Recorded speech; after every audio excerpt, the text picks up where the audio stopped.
Hey everybody, it's NASA engineer and former Miss Mississippi USA 2013 Paromita Mitra, and you're listening to Life After the Crown with Tim Tialdo.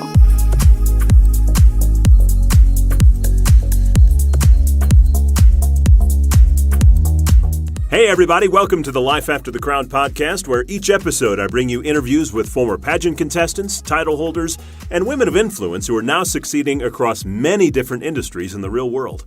My name is Tim Tialdo, TV and pageant host, entrepreneur, author, and somebody who just wants to help you become better. Now, if you're wondering what life looks like after pageants, the advice, the stories, and the interviews that you hear on this podcast will not only inspire you, but help make your transition from pageants to professional life a bit easier to handle. So if this is your first time listening, thanks for tuning in. We're glad you're with us. Let's get started. My guest today works at NASA's Johnson Space Center as a human interface engineer on the informatics subsystem for NASA's next-generation spacesuits. Sounds like a smart person's job, doesn't it? Her research encompasses graphical displays, wearable technology, augmented reality, and developing a heads-up display helmet apparatus to aid in astronaut performance, cognitive workload, and user experience. Sounds super easy, doesn't it? She has held positions working as an engineer on F-35 jet engines, designing Earth science satellites, and analyzing human psycho-physiology and cognitive behavior for software development. A first-generation immigrant from Dhaka, Bangladesh, she represented the state of Mississippi at the Miss USA and Miss Teen USA pageants as Miss Mississippi USA 2013 and Miss Mississippi Teen USA 2009, where she traveled to spread awareness on STEAM, science, technology, engineering, arts, and math literacy topics. She holds a bachelor's and master's degree in Aerospace Engineering from Mississippi State University, and her passions include diversity in tech and issues of femininity in engineering. Paromita Mitra, I think you are probably the smartest guest I have ever had on the podcast. Honored to have you on today. Thank you so much, and I appreciate that comment, but I think everyone has their own talents and intelligence in their own way. So well, I really appreciate that. Yeah, hey, you're welcome. You've certainly made something of yourself. Now, I want to start kind of back from your beginning here in America. You immigrated with your family to America when you were 1 year old. Talk about the road that you traveled as a child to eventually want to compete in pageants. Yeah, so Bangladesh, as a lot of you may know, is a country right next to India. It's in Southeast Asia, so pageants just in general in India and in that culture are huge. And so I've always been familiar with them, but my family and I moved to the United States when I was 1. We moved back and forth, and then permanently when I was 5, we moved to Birmingham, Alabama. My dad was getting his PhD at UAB there. And so really just growing up, we were new to America as a country, and we were very a close-knit family, and so we completely uprooted our lives from that country, from Bangladesh. So moving to America, you have to kind of meet new people, meet new friends. There's no family here. And so we would do things as a family unit, and one of those things was going to a planetarium, a nearby planetarium, and my brother was really curious about astronomy. And so that kind of was pretty contagious, and he really influenced me in asking the right questions in science and in astronomy, and that's really how we got interested in space exploration. And so I guess throughout high school, I had always thought I was going to be a doctor and follow in my father's footsteps and be in the medical field, because it was pretty fascinating to me. But also having Asian parents, you kind of get told, like doctor, lawyer, engineer. But honestly, I took this physics class in high school, and I was absolutely terrified because in high school, I wasn't really like one of the top students. I wasn't in all AP classes or anything like that. I had a pretty average ACT score. I took the physics class, and my professor there, she was a woman, and she was just like, hey, why don't you look into engineering? And I joined the robotics team and kind of fell in love with it and combined astronomy and engineering into aerospace engineering. So that's the long and short of it. But that's pretty much where that interest really stemmed. And then pageants kind of fell in as just a hobby on the side, because in South Mississippi, everyone does pageants in Mississippi. We had a beauty and beau review at our high school. And so I was involved in that. But then specifically in the Teen USA program, I was at a dress shop shopping for a homecoming outfit. And the dress shop owner asked me if I would consider Miss Teen USA. So I entered the pageant and I won Miss Mississippi Teen on my first try. I was shocked. I had no idea what I'd gotten myself into. And I went to nationals, and I really enjoyed it and just kind of understood like really the impact that you can have on people's lives just wearing a crown and talking to kids. They're very receptive to whatever you have to say. So I noticed that it was a really great opportunity to enter the world of pageants and to try to make a big impact or change. Well, and I think you definitely did that. So you were the first contestant, as I read, from Bangladesh to compete at Miss USA. With that being said, I mean, what kind of an honor is that for you, but also for your country? It's an incredible honor. Again, the pageant world is really popular in Bangladesh and in India, but to have a contestant on a national stage to my country, when I went home during my reign as Miss Mississippi USA, everyone I was so well received. There was a huge press conference. There was multiple news interviews. And so I think it's a really soft spot in my heart when I talk about it. But it was an incredible opportunity just to be able to go back home during my reign and see how well received I was. And specifically coming from a country with a primarily Muslim population. And so it was an honor and something that I'm really happy that I got to do. Well, I actually saw a YouTube video, a big news report of you this morning. I believe it was done in Bangladesh. Is your home language, is it Bengali? Is that how you say it? Yeah. So I speak Bengali. That was my first language. And then I learned English when we got to the United States. Yeah, because I watched it and I had no idea what you were saying, but it was interesting. You know, they had a lot of visuals that certainly talked about your path. Now, you traveled during your reign as Miss Mississippi. And you spread awareness about what we talked about earlier in the intro, which was STEAM, science, technology, engineering, arts, and math. Why are those topics specifically so important to you to want to share with kids? I think that in the world of STEM, as a lot of people reference it, or STEAM specifically, having that arts component is very important. And that's kind of what pageants introduced to my life, was that form of self-expression, that form of art. Being able to do your makeup in itself is an art. Being able to come up with your entire own image. I keep up with the drag community a lot, and in a sense, I like to relate it to the pageant world. And so, but getting back to STEAM, specifically, I chose for STEM or STEAM to be my platform because, like I said, in high school, I wasn't the star student. I was not very good at that physics class that motivated me to become an engineer because I had no self-confidence in my own intellect, because as a pageant girl, and as we're often told that our life goal is to be a beautiful person, and aesthetically pleasing, like that's kind of an expectation of being a pageant girl. But on top of that, what are your other talents? And so I knew that I'd always had this interest in science and technology and engineering and math, but I never felt that I was going to fit into that box because I had this completely different interest that was beauty pageants. And so when I did finally realize that math is something that's learnable, physics is something that is learnable, there's always a right and wrong answer, and you can get to that answer as long as you practice. It's just like practicing anything else. And so I think it's really important that women specifically understand that they can contribute to the world of STEM or STEAM. And so that's really what I wanted to be able to vocalize while I was doing the pageants, and show that women in general, we are so dynamic, we don't need to fit into these boxes that define who we are or categorize ourselves. And so I think that's really important to show from the world of STEM. And so also on top of that, I think it's really important to have female representation in STEM and STEAM, because if we are designing technologies for all of humankind, specifically in space exploration, and we don't have all of humankind's representation being present within the workforce, then we aren't actually contributing and solving the right problems. And so I think that leaving out an entire female population in science is a detriment to society. Well, and speaking of that, you work for NASA.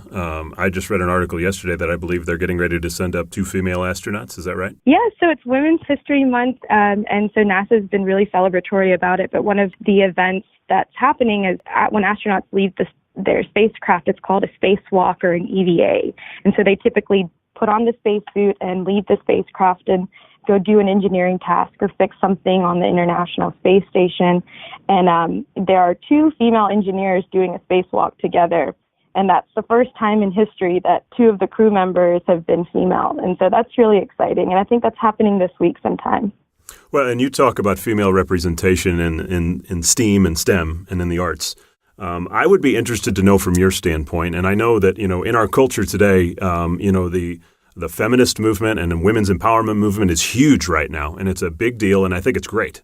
I would love to know from your standpoint, did you ever feel like growing up in Mississippi and going through high school and college, did you feel like women were pushed aside when it came to science? Well, it's not as much as what I feel as to just looking at the numbers and the representation in the STEM field, specifically in engineering. Whenever on my first day of aerospace engineering in my freshman year, I walked into a class of 80 men, and of those men, I think 6 of us were female. And so that in itself was just, you felt ostracized and you felt like you didn't belong. And so just in my personal life, I had a father who was a medical doctor and a college professor, and my mother, they were both very encouraging for me to pursue really what I was passionate about, and that was engineering. So the representation certainly is not there. But you're changing that. I hope to contribute to a part of that small problem. But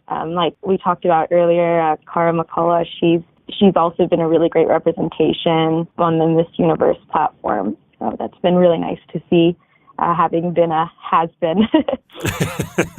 Well, you 2 are definitely representing well, and I'm when it comes to STEM, I know just you 2 alone have brought a lot of awareness to it just through competing at Miss USA. I know the Miss Universe organization has done some blog articles on the 2 of you about that very specific thing. So it's definitely making some change. Now, you by trade are an engineer. You graduated from Mississippi State University with a master's in Aerospace Engineering. And you hit on it a little bit earlier, but I'd love to know, what was the exact motivation to want to get into specifically aerospace engineering for you?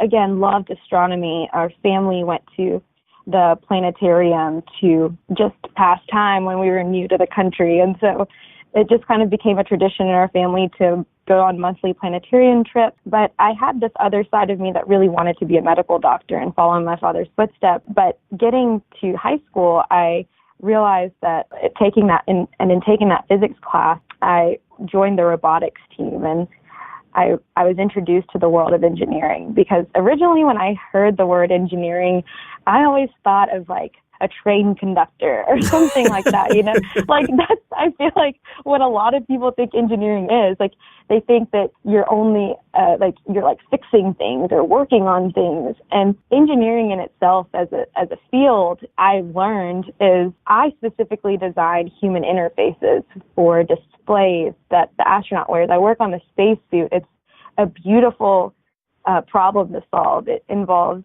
human psychology, it involves the biomedical field, it involves aerospace engineering, it involves understanding the medical aspect of the astronaut, and all of these designs specifically for the interfaces and the displays that I create, and the beauty of design. And so this world of tech and this world of humans in aerospace is not just building and fixing things, but it's a really great creative outlet and an art form in its sense. And so that's kind of how I was introduced to engineering, and it just stuck. I combined my love for astronomy and really tried to understand what engineering was. And yeah, so that's kind of how I came to that conclusion that I would enter aerospace engineering. Well, you talked about going to the planetarium as a kid. I grew up in St. Louis. We had a science center with a planetarium, and I thought it was the coolest and most fun thing to do. I would always ask my parents to go. Was that the thing that really just got you jazzed about what the possibilities in the universe were? Yes, definitely. It was. There's so much to know and to learn about our universe, and it being involved in aerospace engineering and working at NASA and pushing forth our human race and humankind into our universe and into our solar system is making sure that if ever and when planet Earth is no longer here, but that we as a human race can continue to survive. And so, I think that's just a huge problem that keeps me up at night. And astronomy introduced that to me. And you're from St. Louis. We actually lived in St. Louis a little while, too. So no kidding. Small world. Yeah. So you've been to that planetarium? Yes. Yeah, we have. Very good. Very good. That's super cool. Small world. Well, recently you had the chance to combine your beauty pageant background with your current aerospace engineering background. You gave your first TEDx talk at Valparaiso University, and it was entitled, "What Beauty Pageants Taught Me About Engineering," which is a fascinating title. Yeah. So if you want to give us the cliff notes, I'd just kind of love to hear about, the substance of that speech. So just to give you a little bit of a preface, when I was asked to do this TEDx, I was so confused as to whether I was going to make this a talk about my technical background and all the research I've done, or whether I was going to talk about my pageant life and growing up as an immigrant. There were so many things. I was trying to divide the two and split the two apart from each other. But then I was just actually, the entire purpose of my life and what I do at NASA, so many parts of it I succeed at because of what I learned through pageant. And so that's kind of how I came about the title of the talk. And it was just like a eureka moment. But essentially kind of what I talked about in the TEDx is, so I designed for extreme environment in human space exploration. When an astronaut is doing a spacewalk, they are in a very extreme environment in the vacuum of space, in extreme cold and extreme hot, and they're having to protect themselves from the vacuum of space, from space debris that's hitting them, just lots of things. And so in that sense, I kind of paralleled how extreme environments in general affect us as humans. And so the pageant world is a very extreme environment. And so I kind of just talked about how training for an extreme environment is really important, what that teaches you, what overcoming adversity teaches you. And so I talked about how the pageant world introduced being able to be a better communicator. And also it taught me to train really hard for anything.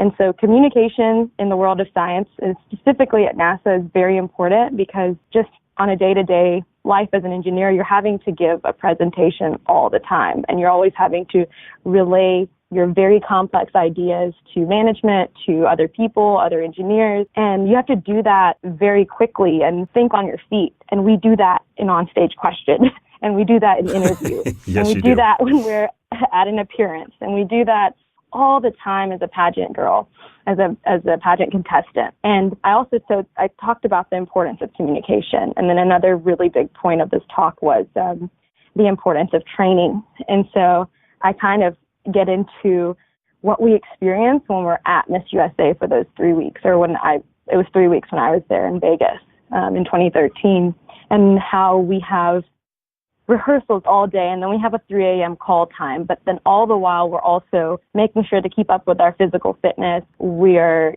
counting our macros. We're practicing our onstage question. We're practicing walk. We're getting ready for interview, all in parallel, all during rehearsals. And we're doing B-roll filming. And you have there's just all of these things happening, but all the while you have to make sure that you're training, and you're training for multiple years just to be able to win your state title, let alone the national title or international if you ever get there. And so that level of training is extreme, and it's what astronauts go through, but also it's that level of training and consistency and commitment and dedication is what you experience when you're going through an aerospace engineering degree. It's very grueling. It's a lot of meticulous homework that you have to do, and just being able to have that mindset and that mentality is something that I learned from beauty pageant. It's like Hell Week for the Navy SEALs. It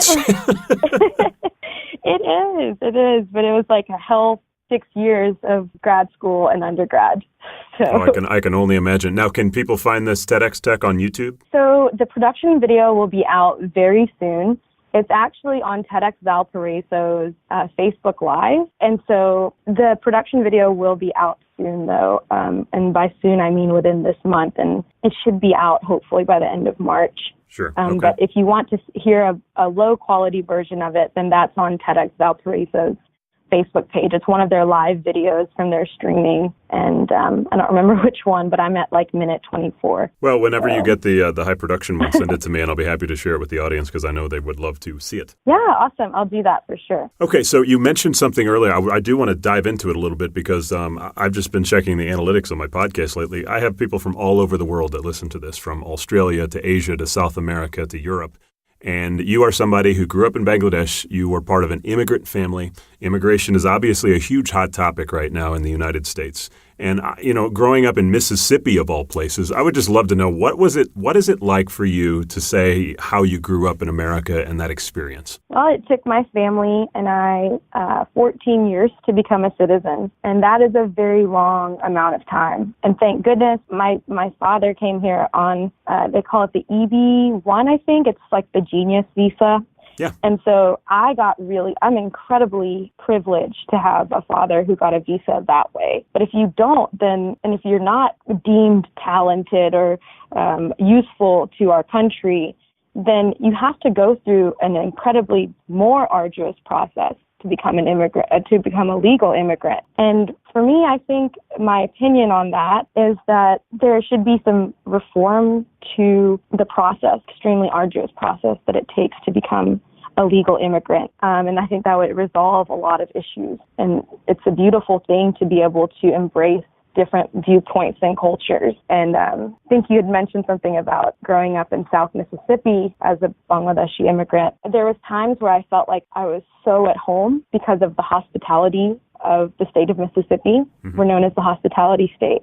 And I have my closest friends are Mississippians, but there were times as Miss Mississippi where I would get hate mail and messages online, death threat, because I didn't look like a Miss Mississippi. And so that was really hard to witness because it's your own state and you're representing as an ambassador to that state. And so I've never actually talked about this out loud, so this is cool. It's okay. It's okay. I appreciate you sharing it. Yeah, so just to be completely straightforward, there were times where things would get taken out of context of what, I don't know, just, so it was really mixed emotions there. Just kind of, there was times where I felt completely at home and times where I felt completely ostracized from my state. So let's talk about your job at NASA because it's, quite frankly, it's your dream job, which is super cool that you have that. And in my experience, most people, they had being an astronaut or working at NASA as part of their childhood dreams, but very few, if any, ever actually get to do it, and here you are doing it today. What was it like when you got the call that, hey, you're going to be actually working at NASA? Oh, well, it was the happiest moment of my life. It literally felt like winning Miss Mississippi all over again, but times a million because I'm here forever. And so when I got the call, so the way that becoming a civil servant or a federal employee at NASA works when you're a student. So I got a co-op as a graduate student. And so it's called the Pathways Intern Program. And so if you become a Pathways co-op, you're pretty much guaranteed, I think there's like a 90-something% chance that you're going to get a full-time offer. So getting that internship, that co-op was the real moment. And so everyone kind of talks about that at work as like, where were you? Do you remember what you were doing? I was actually interning at NASA as a non-Pathways intern, and I was working this event where I was actually emceeing a panel of like really highly qualified engineers and people that worked in mission control and flight directors and astronauts, and they were all sitting on this panel, and I was in charge of the event. I was about to MC on stage and speak on a microphone. And then I got a phone call and I was like, guys, I got to stop the event because this is my full-time offer. And everyone just was there to watch me answer the phone.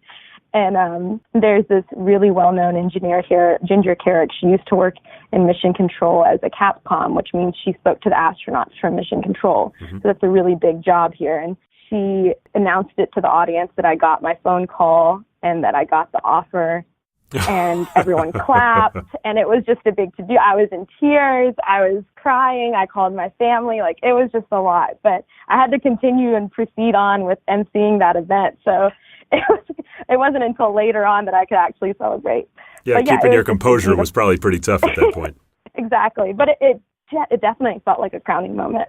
Wow, what a cool experience. I'm sure that'll live on forever. You'll be able to tell your grandkids about that one. Yeah. So you're what's called a human interface engineer, which, as we mentioned earlier, it encompasses a lot of jobs.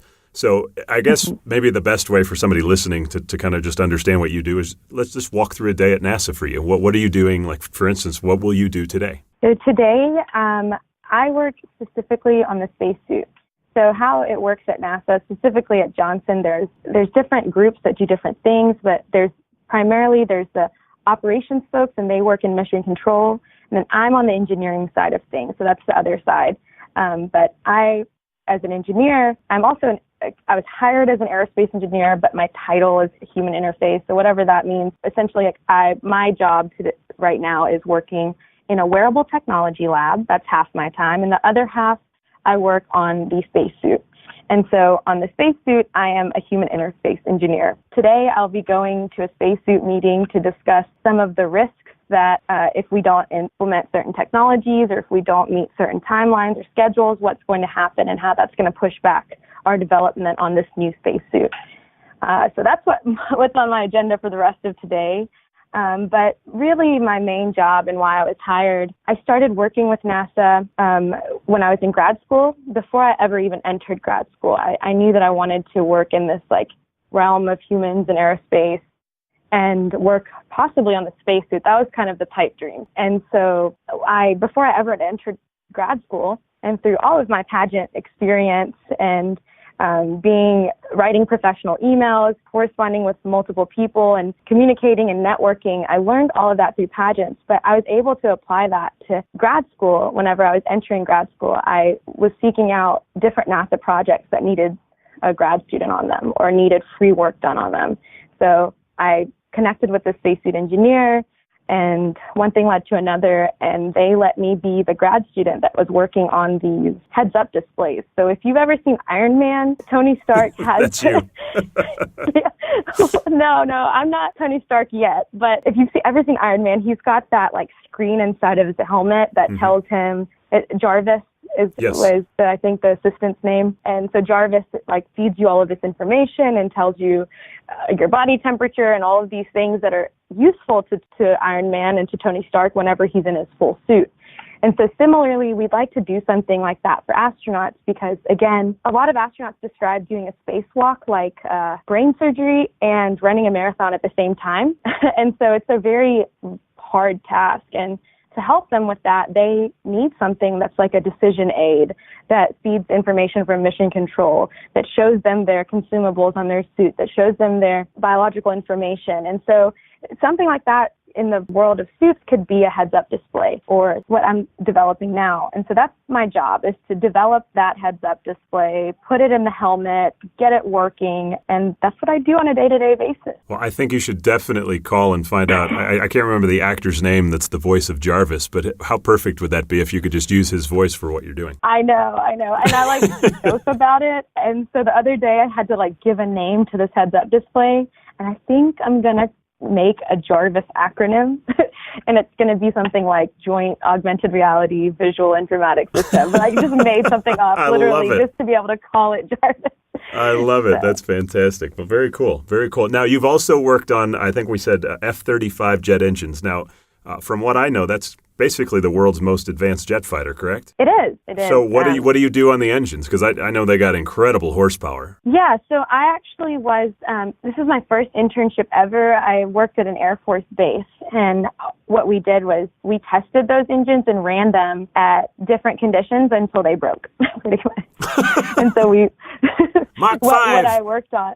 Yeah, exactly. So I was on the team that tested those engines specifically. And yeah, it was a really cool project. It was my first internship, so I learned a lot. It was at an Air Force base, which is very different from working in the space industry, and it was a lot more strict. And actually, that was the first internship I ever had right after I gave up my crown for Miss Mississippi USA. And so I actually experienced some really hard things at that job, speaking from a social perspective, because I was also one of the only females on site. And there were people that it's an alpha male dominated industry. Yeah, pretty much. Yeah, people thought that was not okay to be there. And you're like, well, watch me. And they said I was, and so there was a point where HR came to my office and they were like, you're a distraction at work because of who you are. Because you're pretty or because you're a girl? Yep, I think it was the first point there. You can say it. It's okay. You're pretty. It's okay.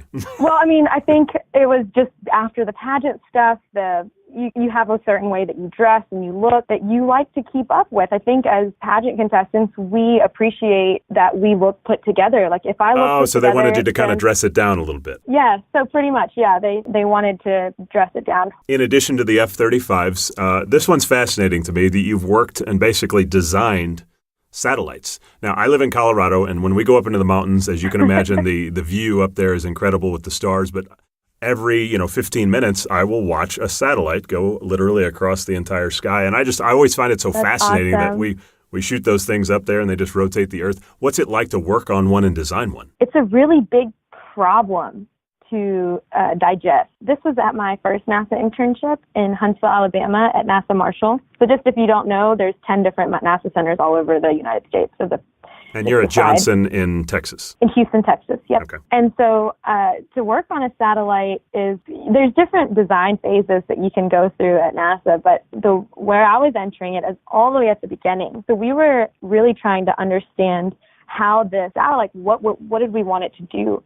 What kind of problems do we want this satellite to solve? And so one of the things that we decided that we wanted this satellite to do is measure certain levels of radiation whenever you get into Earth's atmosphere and into certain orbit, because radiation is really harmful to spacecraft and it's very harmful to the human body whenever astronauts are in orbit. It's something that we always have to protect for in human spaceflight. But so, we kind of came up with what kind of problem we wanted the satellite to solve. And so it had a suite of instruments on it that would measure and map out all across different orbits what levels of radiation were in these certain orbits and in these certain atmospheric conditions. So that's what the satellite did. But essentially, my job was to just really develop it from ground up, make sure I knew what all of the instruments were all the science instruments were, how much power was needed to power all of them, how big the satellite needed to be, how big the solar arrays needed to be able to power all of this. And there's this handbook that everyone in aerospace uses. It's called SMAD. It's kind of like the Bible for building a spacecraft. Mm-hmm. And it's called SMAD. Spacecraft Mission Analysis and Design or something. And so you just read that book and it gives you processes to consider and things like that. So that without that book, I would have not been able to do any of it. But so all of this engineering stuff can be pretty, I guess, intimidating if you don't have any sort of resources to base them off of. But it's not like school where you can't have an open book test.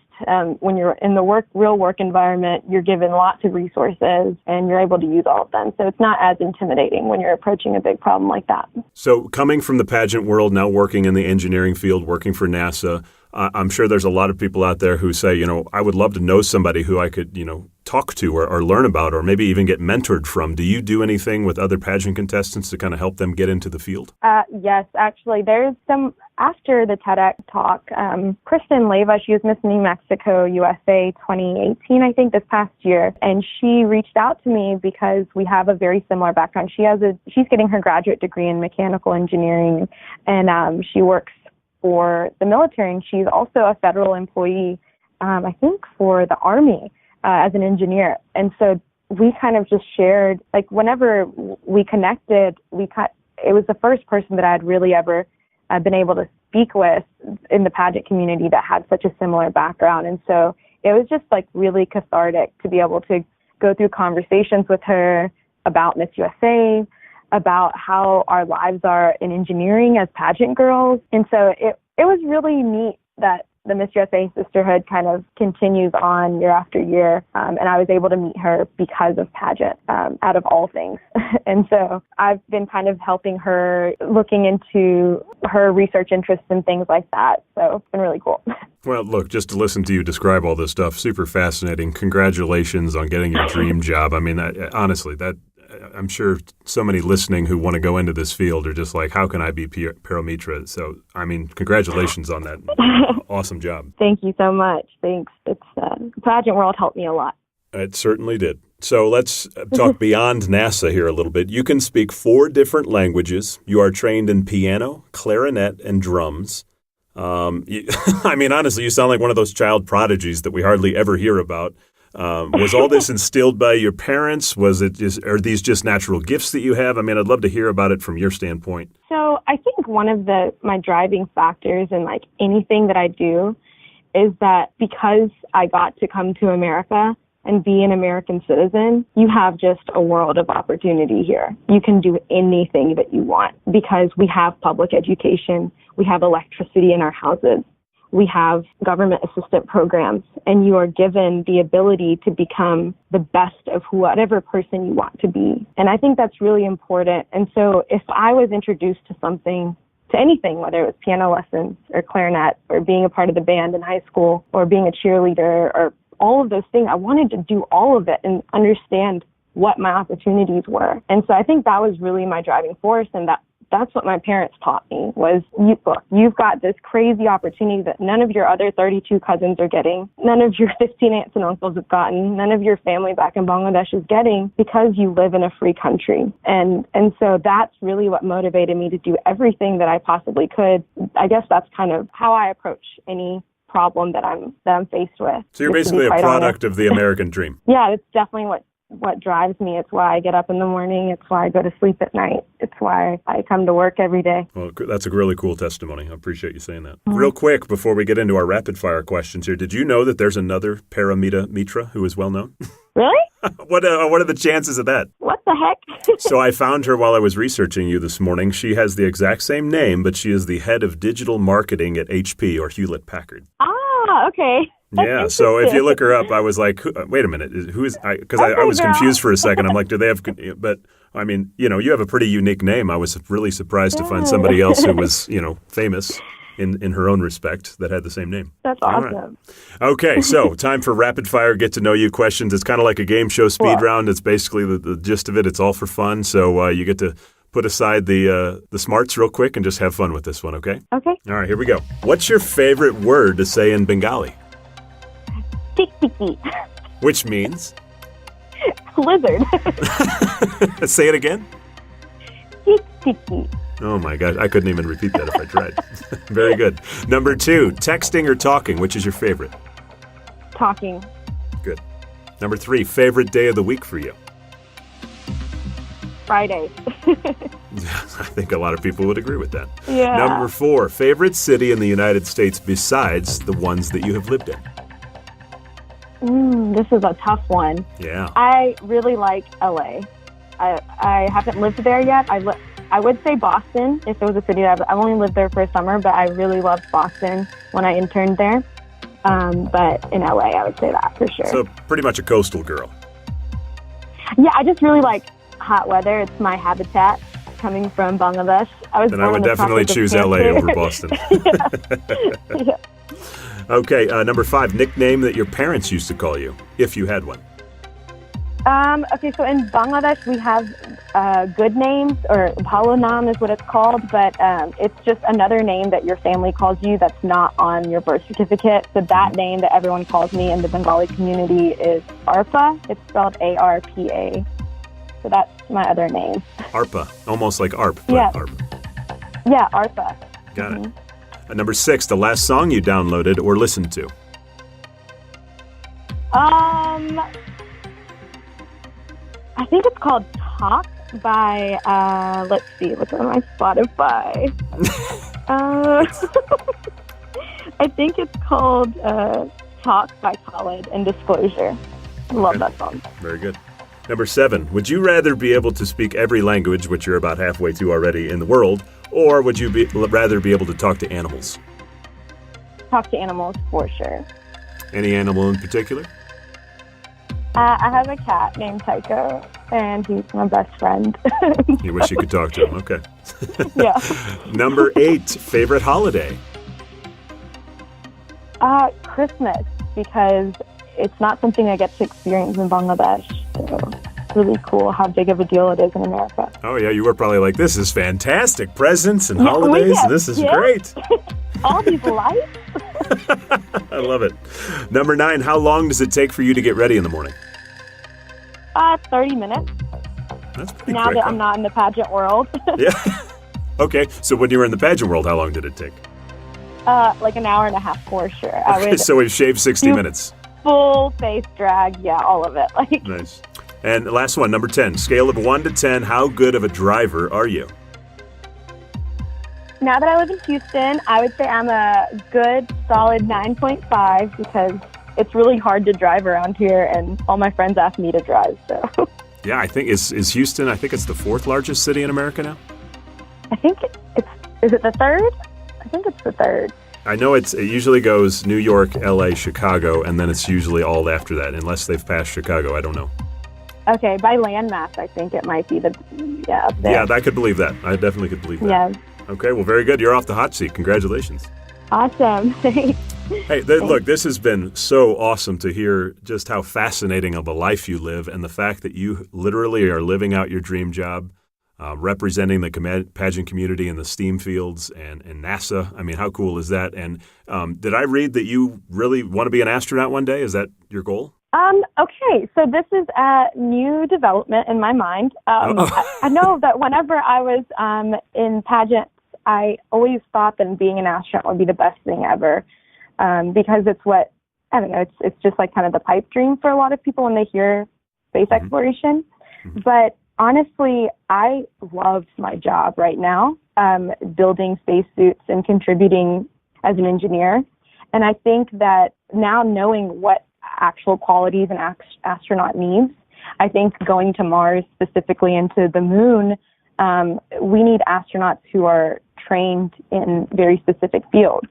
Specifically, if we're ever doing long-duration space travel, we'd need a medical doctor to be an astronaut. We'd need a botanist or a geologist, people with expertise to be able to do surface exploration. And so right now, I think I'm exactly where I want to be. And if being an astronaut is something that is on the horizon, I definitely wouldn't mind. But I think my talent really lies in what I'm doing as a human interface engineer. Well, that's awesome. I know you're inspiring a ton of girls. By the way, if they want to follow you on Instagram or Twitter, how can they follow you? Yeah, it's at my first name _ my last name. So Paromita, Paromita _ Mitra, Mitra. So that's on Instagram. I use that a lot. Twitter, I'm not as talkative, but Instagram's definitely where you can get to know my life a little bit better. Yeah, I think that's the case, at least for 2019. I think that's the case for most people. Yeah, so, hey, really appreciate the time today. I know you've got a lot to do with the spacesuits today and getting back to work. So thanks for taking the time out of your day, and certainly look forward to catching up with you in the future. Thanks so much, Tim. I really appreciate it. Thanks for listening to today's episode, everybody, and to Paromita Mitra for her time. I hope you enjoyed the podcast. If you wouldn't mind, everybody, please subscribe. You can do so on Spotify, iTunes, the podcast app, Google Play, YouTube, or you can just go to lifeafterthecrown.com. And for weekly podcast updates, you can follow me on Instagram at Tim T. Aldo. Until next time, remember the words of Proverbs 24, verses 3 and 4. By wisdom, a house is built, and through understanding, it is established. Through knowledge, its rooms are filled with rare and beautiful treasures. Hope you have a great week, everybody. See you soon.